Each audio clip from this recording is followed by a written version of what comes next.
Hello, welcome to our new episode regarding camera collection.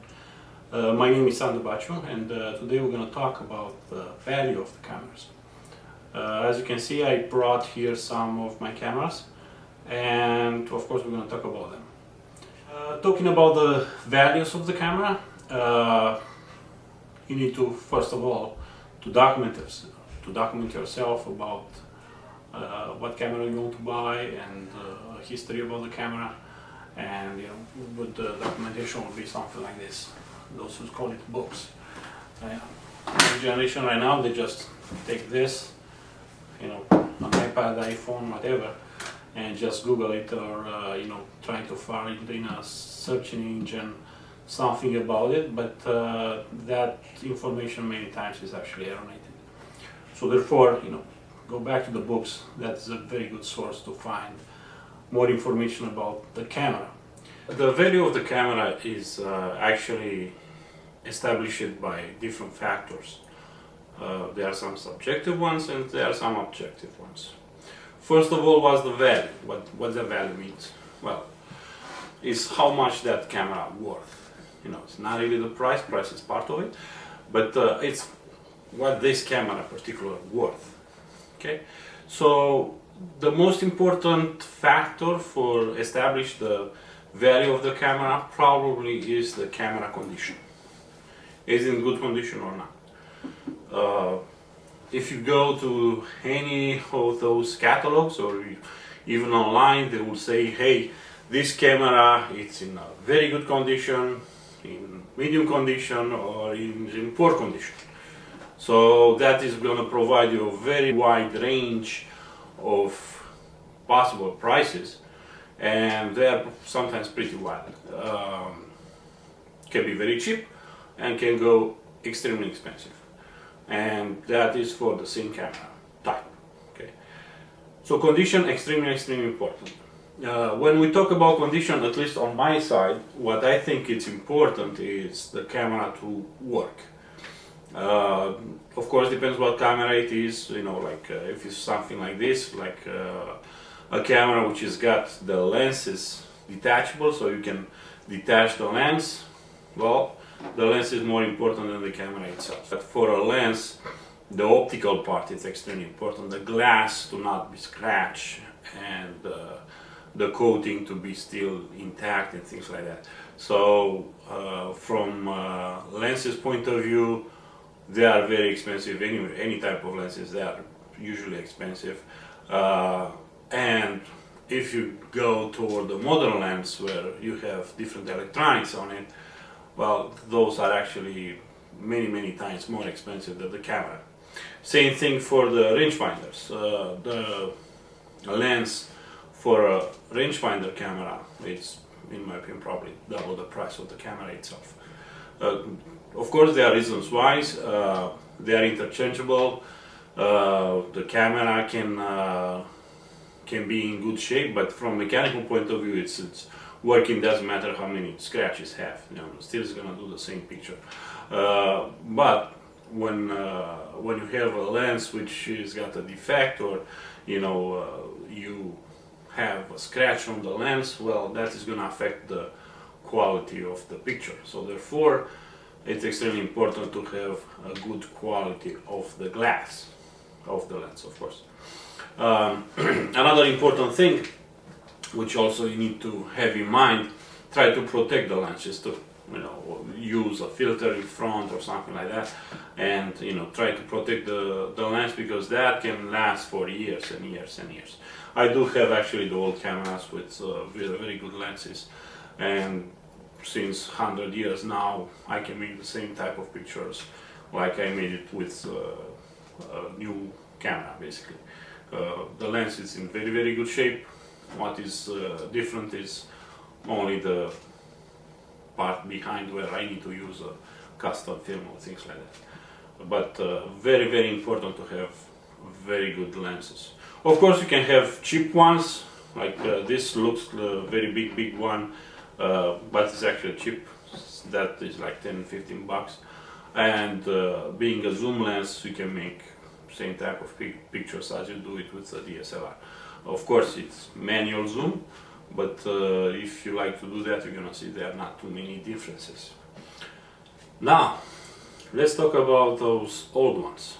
Those are the pretty wild cards, especially the pocket ones and those with bellows. There are different factors which, again, determine the value of the camera, especially for something like this. The good part is you might have a very good one with a very low price, but also you can have one which is completely worthless and actually you're gonna pay a lot of it. When you look to the conditions, well, of course the lenses are extremely important to be clean, those lenses here.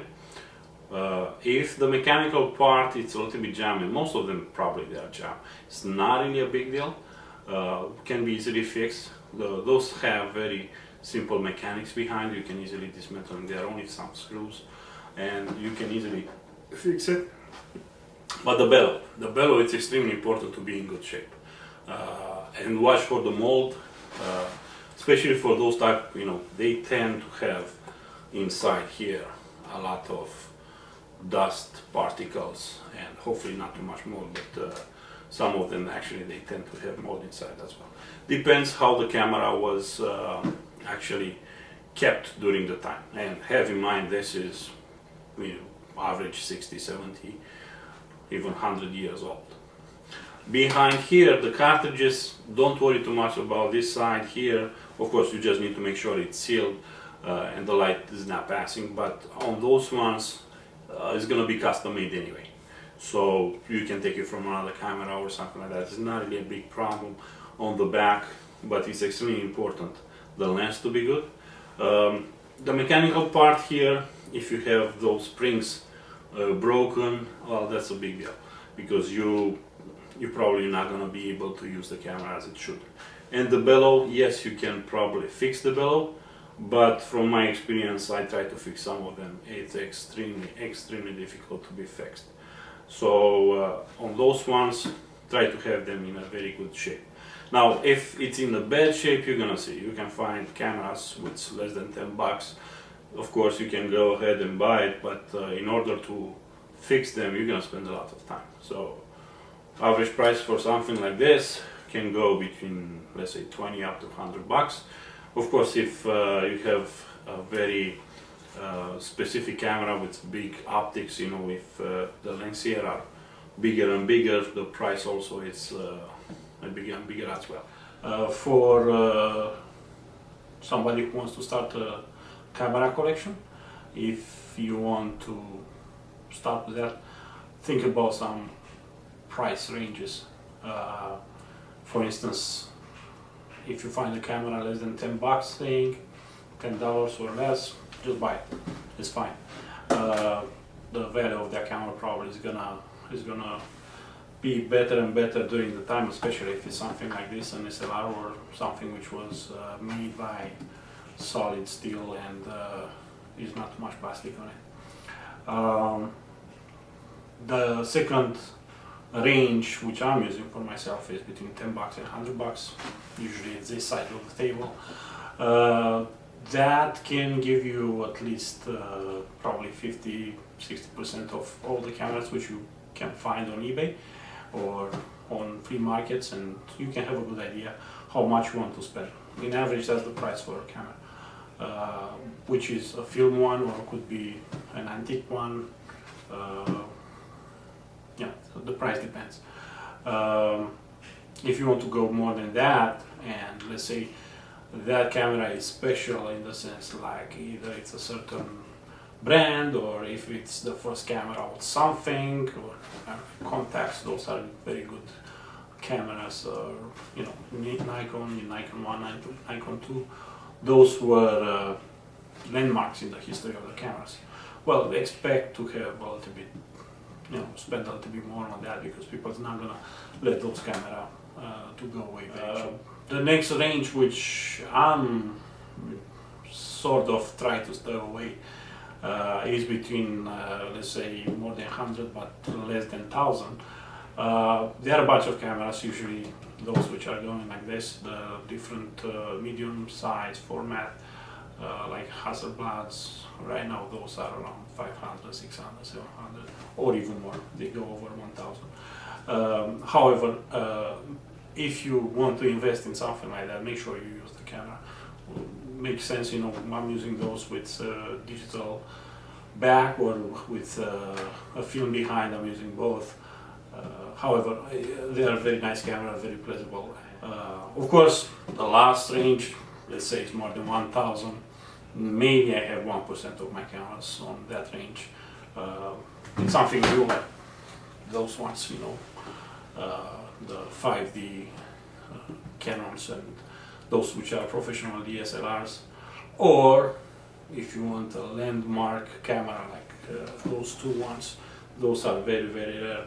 This is a Canon RC701. Actually, it's the first digital camera. It's an SV camera, but the first digital back from 1986. And the second one, which is this one here, RC760, again from Canon, from 1987. Regarding the camera condition, in my opinion, what matter, of course, you know, if it's looking like new, of course, it's a new camera, but inside, if the camera have some mechanical issues, well, you got the problem, especially if you want to make pictures with it. So make sure the mechanical part is in good shape. Many times, especially for the old cameras, because they were not used for a while, things got jammed or the shutter doesn't go as smooth as it should.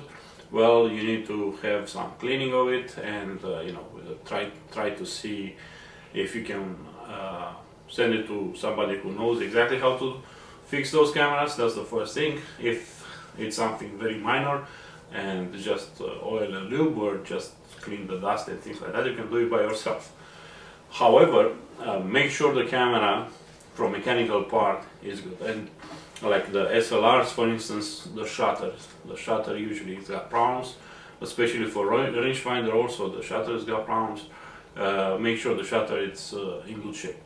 Many times the shutter is actually not accordingly to the time speed, like those ones. TLRs, the shutter tends to get jammed because of the lack of oil, or you know, the oil inside they come out a bit thicker, and therefore when you try to make a picture with a speed like 1/100, she's gonna stay more than that. It's gonna be like more like 1/50 or 1/20.